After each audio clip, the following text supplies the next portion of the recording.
প্রত্যেককে বিশ্বাস করা বিপজ্জনক, কিন্তু কাউকে বিশ্বাস না করা আরও বেশি বিপজ্জনক। মানুষ তুমি সেই দিন হবে যেদিন কারোর ক্ষতি করার আগে একবার হলেও ভাববে যে আমি ভুল করেছি। মাঝে মাঝে তোমাকে চুপ করে যেতে হবে। ব্যাপারটা এই নয় যে তুমি তার কথার উত্তর দিতে পারছো না, ব্যাপারটা আসলে এই যে তোমার কথা বোঝার মতো ক্ষমতা তার নেই। মানুষ কথা বলে মুখে আর ব্যথা লাগে বুকে। কি অদ্ভুত ব্যাপার, তাই না? তার সঙ্গ ছেড়ো না যার সময় খারাপ যাচ্ছে, আর তার সঙ্গ ছেড়ে দাও যার মানসিকতা খারাপ আছে।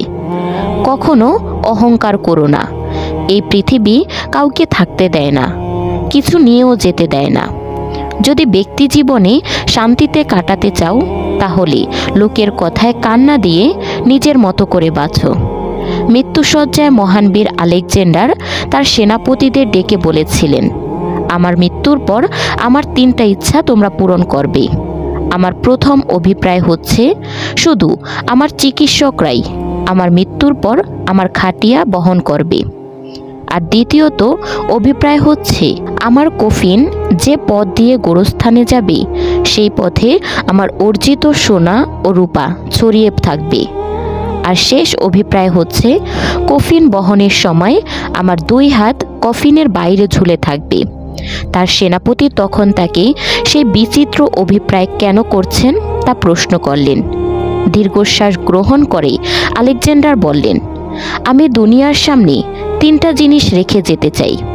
আমার চিকিৎসকদের কফিন বহন করতে এই কারণে বলেছে যে যাতে লোকে অনুধাবন করতে পারে যে চিকিৎসকরা কোনো মানুষকে সারিয়ে তুলতে পারে না, তারা ক্ষমতাহীন, তারা মৃত্যুর থাবা থেকে রক্ষা করতে অক্ষম। গোরস্থানের পথে সোনাদানা ছড়িয়ে রাখতে বলেছি এই কারণেই। মানুষকে এটা বোঝাতে চেয়েছি যে সোনাদানার একটা কণাও আমার সঙ্গে যাবে না। এগুলো পাওয়ার জন্য সারা জীবনটা ব্যয় করেছি, কিন্তু নিজের সঙ্গে কিছুই নিয়ে যেতে পারছি না। মানুষ বুঝুক এইসবের পেছনে ছোটা সময়ের অপচয়। কফিনের বাইরে আমার হাত ছড়িয়ে রাখতে বলেছি মানুষকে এটা জানাতে খালি হাতে পৃথিবী থেকে চলে যাচ্ছি। অপেক্ষার সময়টুকু যে ভীষণ সুন্দর তা কেবলমাত্র অপেক্ষা পেরোনো লোকেরাই বোঝে। সফল হতে হবে তাদের জন্য যারা তোমাকে অসফল দেখতে চেয়েছিল। একজন স্ত্রীর কাছে পুরো পরিবারের সাপোর্টটার প্রয়োজন পড়ে না, একমাত্র তার স্বামীর সাপোর্ট থাকলেই যথেষ্ট। আচ্ছা, কিছু মানুষ তো কখনো কারোর সাথে প্রতারণা করে না, তবে তারা কেন প্রতারিত হয়? কিছু মানুষ তো কখনো কারোর মন ভেঙে দেয় না, তবে তাদের মন কেন ভাঙা হয়? কিছু মানুষ তো ভালোবাসতে চায় না, তবে কেন ভালোবাসা শিখিয়ে ভালো থাকাটা কেড়ে নেয়? যারা অন্যকে ভালো রাখতে জানে তাদেরকে কেন কেউ ভালো রাখতে পারে না? অন্যদেরকে গুছিয়ে মানুষ কেন নিজেই অগোছালো হয়ে যায়? যাদের মনটা একটু ভালো তাদের কষ্টটা কি একটু বেশি? তাহলে কি এটাই বাস্তব? এটাই সত্য? এটাই কি তবে দুনিয়ার নীতি? প্রতিটা মানুষের ডিপ্রেশনের পেছনে সংসারের আপন মানুষগুলোই বেশি দায়ী। মন খুলে কথা বলতে না পারলে মানুষ অসুস্থ হয়ে যায়। ছেলে সরকারি চাকরি করে বলে নাচতে নাচতে মেয়ের বিয়ে দিতে দৌড়াবেন না। আগে মানুষ নাকি পশু সেটা দেখুন। মানুষের মতো দেখতে হলেই মানুষ হয় না। ভাবছেন যে মেয়ের ভবিষ্যৎ ভালো হবে। আরে মশাই, যার বাড়িতে গেলে মেয়ের বর্তমানেরই ঠিক নেই, তার আবার ভবিষ্যৎ কিসের?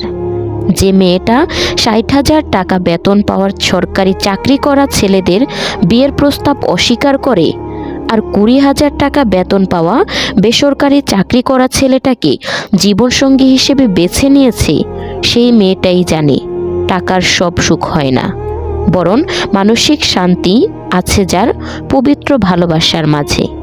জীবনে আর যাই করো, কাউকে অতিরিক্ত মূল্য দিতে যেও না, তাহলে একটা সময় নিজেকে আর খুঁজে পাবে না। প্রয়োজনের তুলনায় মানুষ বেশি পেয়ে গেলে সেটাকে হজম করতে পারে না। যে হাসাতে পারে না তার জন্য কখনো কেঁদো না।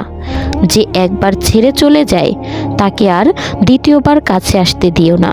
তো বন্ধুরা, ভিডিওটা ভালো লাগলে লাইক কমেন্ট করে দিন আর ভিডিওটা আপনার প্রিয় মানুষদের সাথে শেয়ার করে দিন। দেখা হচ্ছে পরবর্তী কোনো ভিডিওতে। সেই পর্যন্ত ভালো থাকবেন, সুস্থ থাকবেন। আল্লাহ হাফেজ।